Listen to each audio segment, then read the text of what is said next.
Good day, everyone. I am Rosemary Tilabasan from BS Ed Math 3A. And for task 2, explore its subgroups and draw a lattice diagram relating the different subgroups. We will determine the subgroups of our geometric model and we will consider it as set R. Set R containing elements D, A, Y, L, I, G, H, T, 07, 2, 4, 9, 1, 3, 6 under binary operation star. And we will determine each different types of subgroups. These subgroups are improper subgroups, proper subgroups, trivial subgroup. Proper subgroup contains all the elements of the group. Proper subgroup contains elements that are less than the number of elements from the group and greater than one element. And trivial subgroup contains the identity element. And by exploring the subgroup of R here, the improper subgroup, which contains all the elements of the group. We already identified this in task 1 that it is close associative, it has identity element, and has inverse for all elements. Therefore, it is a group and it is the subset of the group. And now we're going to proceed to proper subgroup. Proper subgroup, we have R sub 2, D, A, Y, L, I, G, H, T under binary operation star. R sub 3 contains D, Y, I, H 0293 under binary operation star. R sub 4 contains D, Y, I, H 7416 under binary operation star. R sub 5 contain DI09 under binary operation star. R sub 6 DI23 under binary operation star. R sub 7 contains DI71 under binary operation star. And R sub 8 contains DI under binary operation star. R sub 9 contains D0 under binary operation star. R sub 10 contains D2 under binary operation star. R sub 11 contains D3 under binary operation star. And R sub 12 contains D9 under binary operation star. And R sub 13 contains D1 under binary operation star. And R sub 14 contains D7 under binary operation star. First, we will check if it is a part of subgroup and it satisfies all the conditions of a group. First is the R sub 2 contains the A, Y, L, I, G, H, T under binary operation star. First, we will check if it is closed under binary operation star. And as you can see in the table, all the resulting elements are in the set. Therefore, it is closed under binary operation. And next, we're going to check if it is associative. And to check if it is associative, we're going to rotate the table by 180 degrees. After that, we'll do the interchange. We will interchange the columns. D interchange H, A interchange G, Y interchange I. After interchanging the columns, here is the result. And after interchanging the column, we will interchange the row. A interchange T, Y interchange H, L interchange G. After interchanging columns and rows, here's the result here. And as you can see, if you will compare it to the original table, they have the same structure. Therefore, it is associative. And in finding the identity element, going to look for a row that matches the element in the outer top row.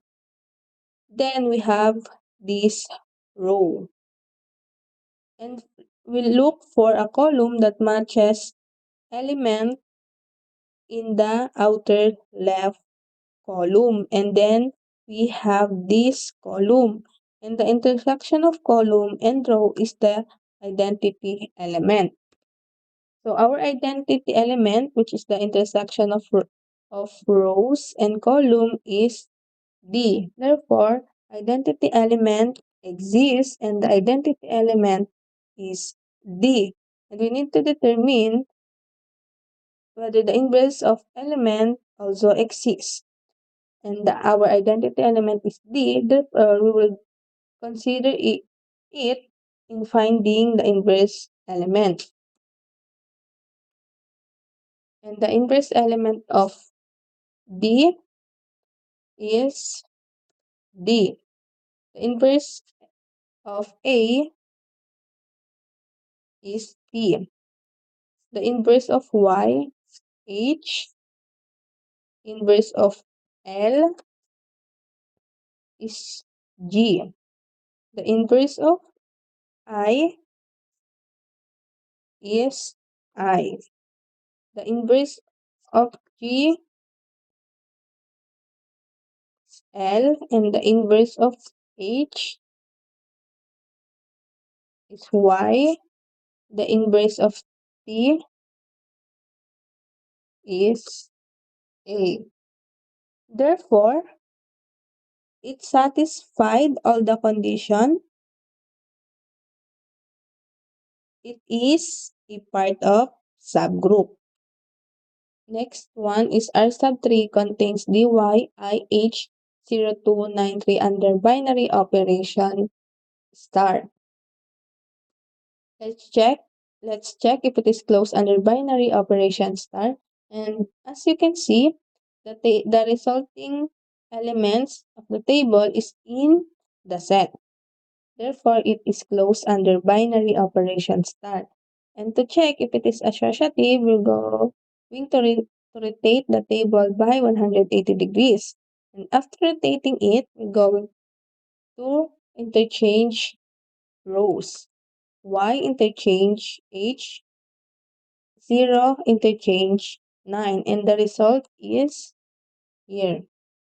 And again, if you're going to compare it to the original table, we can say that it is associative because we rotated the table 180 degrees and interchanged the rows. It results the same structure of the original table.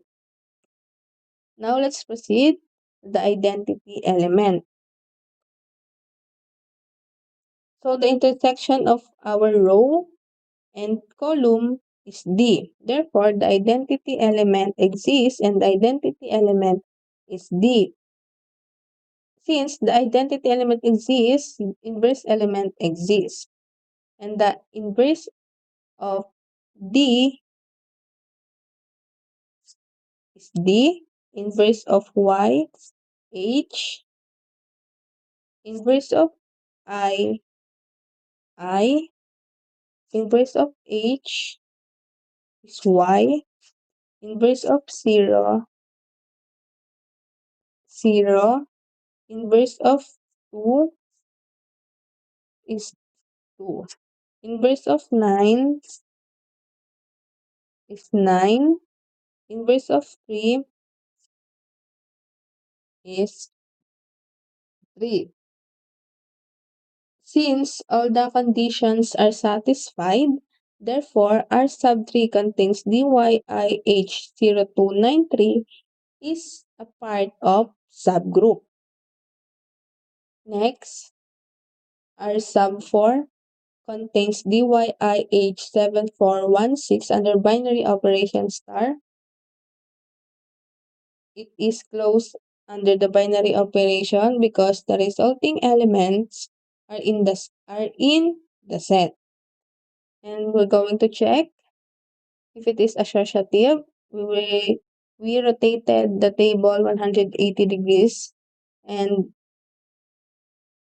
interchange the rows, y interchange h, 7 interchange 1.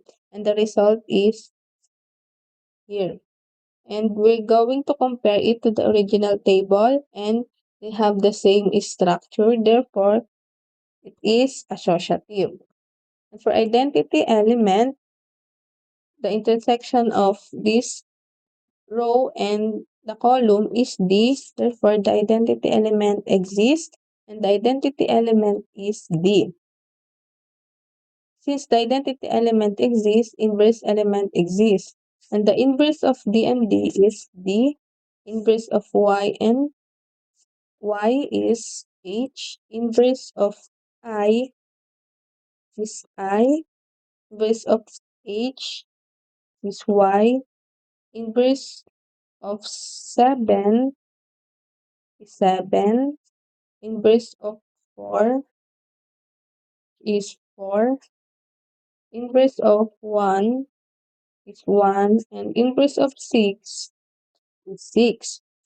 Therefore,